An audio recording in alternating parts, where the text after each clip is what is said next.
국내 증시는 새 정부 출범 이후 이른바 허니문 랠리를 이어가면서 7거래일 연속 올랐고요. 어느덧 코스피도 3,000선을 가시권에 두게 됐죠. 하지만 이스라엘의 이란 공습 소식이 전해지면서 분위기가 급냉했습니다. 2,920선을 넘었던 코스피 2,890선까지 밀렸고요. 원달러 환율도 1,360원대까지 오르면서 투자 심리가 크게 흔들렸습니다. 국제유가도 하루 만에 7% 넘게 뛰면서 원유 공급 차질로 인한 인플레이션에 대한 우려가 다시 고조됐습니다. 무엇보다 투자 심리가 급격히 얼어붙은 모습인데요. 위험 자산인 주식은 피하고 또 금과 같은 안전 자산으로 자금이 옮겨가는 현상도 다시 나타나고 있습니다. 금값은 지난주 온스당 3,450달러대로 올라서면서 최고가를 다시 경신할 조짐을 보이고 있습니다.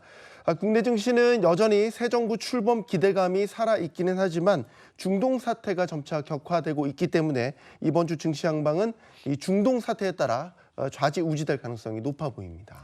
이런 가운데 또 우리가 주목해야 될 게 있습니다. 이재명 대통령이 G7 정상회의에 참가를 하게 되는데 이 부분도 우리가 눈여겨봐야 되겠죠. 네, 그렇습니다. 현지 시각으로 오늘과 내일 이재명 대통령은 캐나다 엘버타에서 열리는 G7 정상회의에 참석하는데요.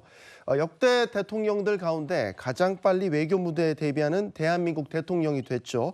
이번 외교 무대가 중요한 것, 이스라엘 공습으로 중동 사태가 격화된 가운데 더욱 복잡한 다자 외교에 나서야 되고요.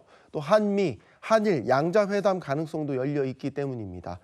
특히 도널드 트럼프 미국 대통령과는 첫 대면 만남이고 당장의 현안인 관세 협상과 관련해서 의견을 주고받는 자리가 될 것으로 보입니다. 또 상호화세 유예 기간이 불과 3주 앞으로 다가온 가운데 협상 타결을 위한 분수령이 될 것이란 전망도 나오고 있습니다. 최근 트럼프 행정부가 철강 관세를 50%로 올렸고요. 또 자동차 관세 인상도 시사하는 등 다시 강경한 분위기로 흐르고 있어서 이번 협상에서 미국과 어느 정도 입장차를 좁히고 또 비관세 분야까지 아우르는 이른바 패키지 딜에 있어서 논의가 실효성 있게 진행될지 주목되고 있습니다. 회담에서 긍정적인 분위기가 감지되고 또 의미 있는 결과물이 나온다면 국내 증시에도 호재로 작용할 가능성이 있습니다. 네, 그런 가운데 미국 연준의 FOMC 회의도 이번 주로 예정이 되어 있습니다. 시장은 이번에도 기준금리 동결 가능성을 좀 보고 있는 것 같은데요. 네, 맞습니다. 이번 주 글로벌 증시의 마지막 변수를 꼽자면 미국 중앙은행인 연준의 금리 결정이 되겠습니다. 최근 발표된 미국의 소비자 물가지수나 생산자 물가지수 모두 예상치를 밑돌면서요. 물가 상승 압력은 완화되고 있다는 신호가 분명해졌죠. 물가 지표가 떨어지자 트럼프 대통령은 다시 연준을 향해 금리를 내려야 한다고 압박을 가하기도 했습니다. 하지만 중동 변수가 터졌죠. 이스라엘과 이란 충돌 여파로 유가가 급등하면서 다시 인플레이션 우려가 부각되고 있습니다.